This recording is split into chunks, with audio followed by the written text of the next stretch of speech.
Eh, udah masuk bab 2 ya. Kemarin kita sudah selesai minggu kemarin konsep produk dan ruang lingkupnya. Lalu sekarang yang B, klasifikasi produk. Nah, untuk mengulang yang minggu kemarin tentang pengertian produk. Produk itu apa sih? Produk itu kebanyakan ya orang berpikiran hanya makanan. Barang ya. Iya, barang. Ternyata produk itu bukan hanya barang, tapi juga yang apa yang kita rasakan, yaitu seperti jasa. Ya. Jadi produk bukan hanya jualan makanan atau pakaian atau barang-barang material lainnya, tapi juga jasa seperti salon, bengkel, terus apa lagi coba? Ojek online, online. Itu juga jualan jasa. Termasuk ke dalam sebuah produk ya. Misalkan dulu saya pernah bekerja di tempat camping di tanah kita. Nah, bukan jualan tenda, tapi jualan camping, jualan menginap. Gitu. Oh, jadi penyewaan penginapannya gitu? Ya, menyewakan tidur di tenda. Per orangnya 550.000 per orang per malam. Nah, itu juga kan menjual jasa ya. Iya. Nah, seperti halnya rezeki. Rezeki juga orang pasti berpikir hanya apa yang kita pakai dan yang kita makan ya. Uang. Iya, uang. Pasti rezeki itu. Berpikirnya hanya uang. Tapi ternyata selain itu apa yang dirasakan? Kesehatan. Ya. Terus teman yang baik, keluarga yang harmonis. Nah, itu juga disebut rezeki ya. Seperti produk tadi, barang dan jasa. Rezeki juga berarti bukan hanya berbentuk materi, uang, materi ya, tapi juga kebaikan-kebaikan yang kita rasakan, manfaat yang kita rasakan. Nah, klasifikasi produk ada menurut wujudnya, ada barang, ada jasa. Yang pertama barang, ada barang tidak tahan lama dan barang tahan lama. Kalau barang tidak tahan lama, barang yang sekali pemakaian atau sekali 2 kali habis. Kalau barang tahan lama yang bisa 1 tahun pemakaian, bisa panjang lah, tidak ada tanggal expire gitu. Iya. Kalau barang tidak tahan lama seperti apa? Makanan, kosmetik, obat-obatan ya. Kalau barang tahan lama, lemari, itu lebih ke benda pakai ya. Benda pakai, terus elektronik ya, barang tahan lama. Nah, yang kedua ada klasifikasi produk menurut tujuan pemakaian. Ada A, barang industri, B, barang konsumsi, C, barang retail modern. Kalau barang industri, barang yang untuk diproses kembali. Kalau barang konsumsi ada 4 nih. Ada barang convenience good, ada barang shopping goods, ada specialty goods, ada unsold goods. Kalau barang convenience good adalah barang yang mudah dipakai dan mudah didapat. Convenience good. Contohnya sabun mandi, rokok, air mineral, obat nyamuk dan lain sebagainya. Kalau barang shopping good adalah barang shopping yang kita kalau untuk mendapatkannya harus melalui pencarian, pemilihan, ada usaha ya, shopping. Iya.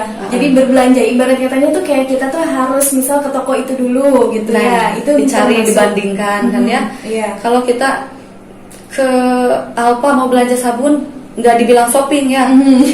Tidak seperti belanja baju. Kalau kita ke mall mau apa? Mau shopping.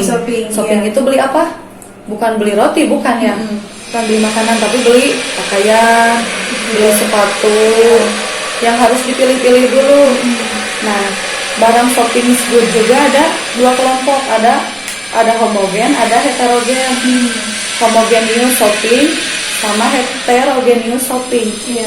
Kalau homo berarti sejenis ya. Sejenis. Homogen.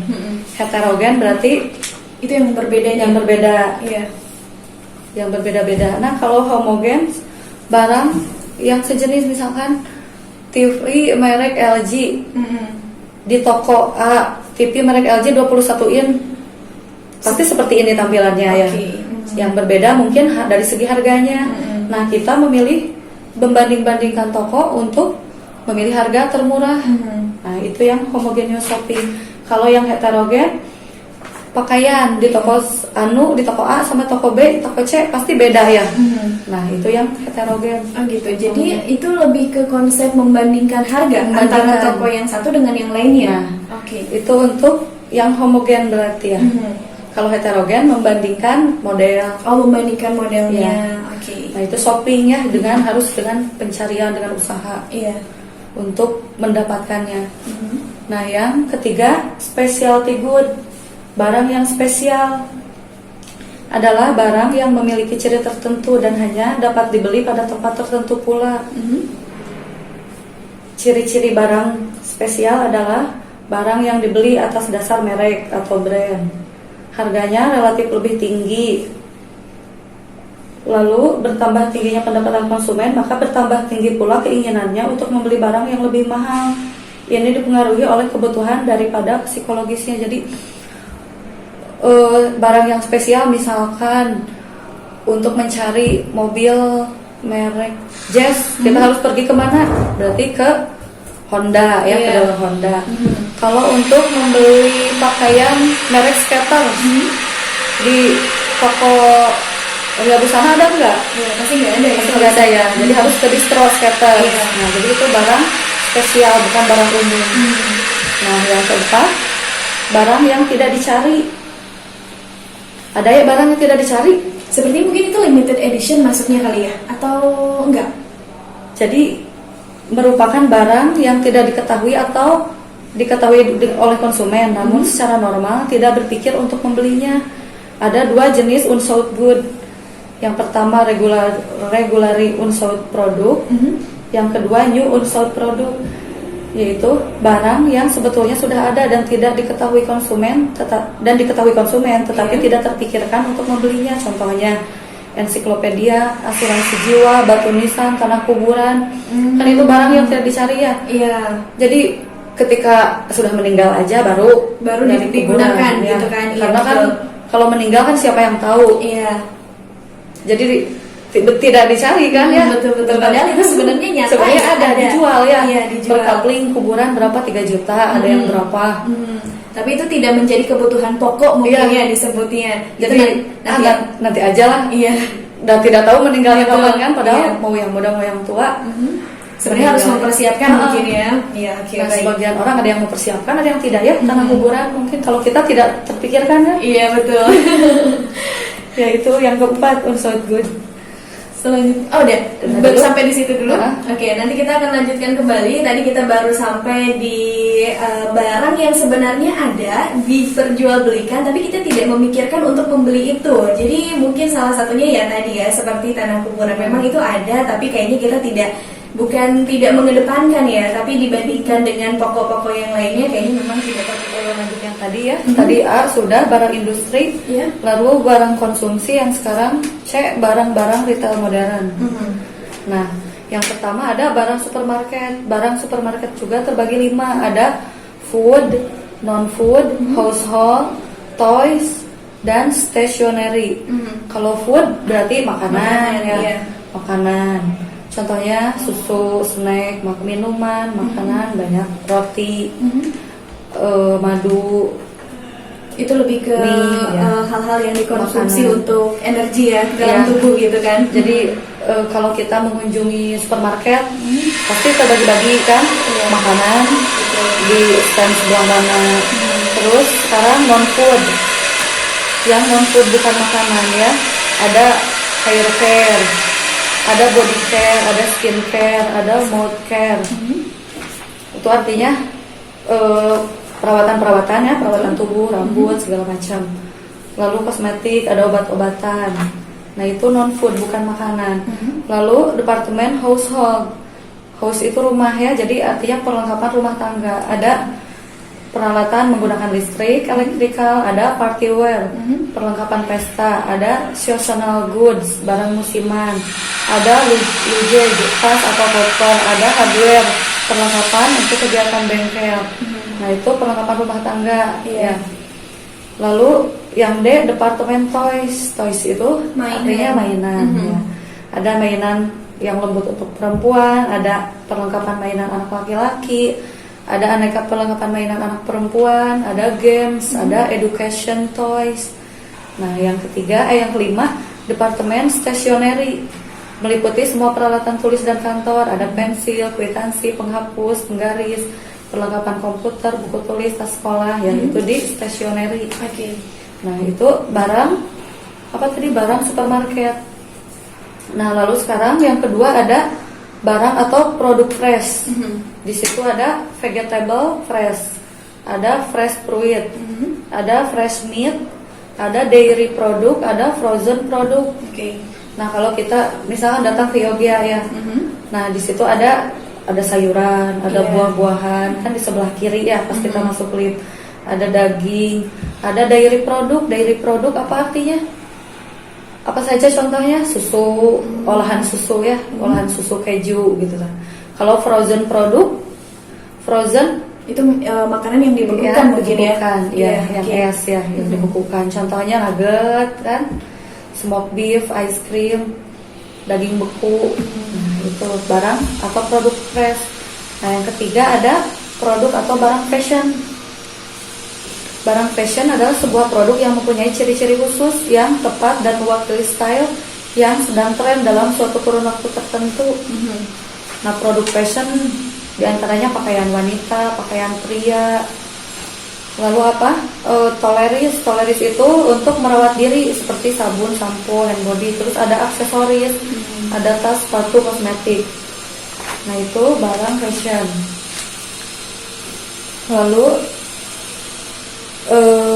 selain produk di atas, barang dagangan di toko umumnya dikelompokkan menjadi ada barang best seller, high margin line, basic line, aksesori line, impulse line, sampai K ya, banyak banget nih. Berarti ada 11. Oh, ada 11 jenis yang membedakan ya. Mungkin untuk 11 ini kita bisa lanjutkan di pertemuan berikutnya ya, karena panjang banget. Oke, mungkin nama-namanya aja dulu gitu, tidak dijelaskan. Iya. Yang 11 itu best seller, high margin lines, basic lines, accessory lines, impulse lines, specialty lines, seasonal lines, assistant line, advertised lines, problem stock. Yang K terakhir ukuran dan masalah keamanan barang. Nah itu membahas yang berbeda kalau ukuran. Iya, sudah. Berarti materinya cukup sampai di situ ya? Cukup sampai di sini. Oke, sahabat Desi, berarti mungkin pemasaran di sini lebih kepada penataan produk ya, penataan produk. Ya. Biasanya kan kita kalau misalkan ya jurusan SMK di pemasaran, jatuhnya mungkin nanti apakah itu jadi sales marketing Bu? Atau mungkin menjadi apa ya disebutnya tuh ya pokoknya intinya yang menawarkan produk ya kepada klien dan juga barang ya. Oke, itu jadi kalau saya sendiri sih merekomendasikan siswa sebaiknya berwirausaha. Nah iya, berwirausaha pastinya. Sebaiknya berwirausaha daripada kita kerja di orang lain. Gitu. Jadi kita yang punya pekerjaannya gitu kan ya. Mendorong untuk berwirausaha lah. Kita yang jadi bosnya gitu. Jangan sedikit-sedikit melamar, tapi pikirkan bagaimana caranya untuk membuka usaha sendiri gitu. Nah jadi ini penataan barang, kenapa di BDP ada pelajaran penataan produk ya, penataan produk. Karena untuk menjual barang kan kita tidak boleh sembarangan ya. Betul. Jadi menata produk acak-acakan gitu kan, tidak akan menimbulkan kesan menarik bagi konsumen ya. Jadi harus terstruktur ya. Jadi supaya konsumen menarik, yang tadinya tidak mau membeli pas lihat yang dipajang yang terbaik misalkan. Jadi konsumen masuk kan ke toko tersebut. Lalu memudahkan pencarian barang bagi konsumen. Itu seperti itu. Itu dia mungkin sahabat itu sekilas pemaparan tentang BDP atau mungkin lebih dikenal dengan pemasaran gitu ya. Dan pastinya masih ada banyak lagi materi yang nantinya akan disampaikan, tapi karena memang waktu kita sampai dengan pukul 9.30 jadi harus diakhiri. Nah sebelum pamit Bu, masih ada 4 menit lagi. Mungkin Ibu mau menyampaikan sesuatu pada siswa, apa sih untuk pelajaran mungkin, atau sesuatu yang mau Ibu sampaikan? Mungkin saya ingin mendorong anak-anak supaya berwirausaha lah. Kebetulan saya juga kan mengajar produk kreatif dan kewirausahaan. Nah marilah kita ciptakan barang-barang apapun lah, baik itu kerajinan tangan ataupun yang dikonsumsi ya. Nah kita jual di toko online. Sekarang kan daftar Shopee gratis, daftar bikin website banyak gratis ya. Jadi bukan hanya kita buka toko harus sewa toko mahal-mahal kan ya. Jadi cukup berjualan online modalnya sedikit. Oke. Atau kita masukkan ke GrabFood ya, di GoFood gitu. Ya itu peluangnya lebih baik ya, lebih besar Lebih juga. besar peluangnya. Mungkin- Jadi tidak perlu punya toko gitu, Iya. tidak perlu punya modal banyak. Oke. Udah bisa berwirausaha. Iya siap. Terima kasih ya Bu ya untuk hari ini atas waktunya sudah memberikan ilmu baru, terutama mungkin untuk Desi juga dan pastinya juga untuk teman-teman di kelas yang sedang mendengarkan.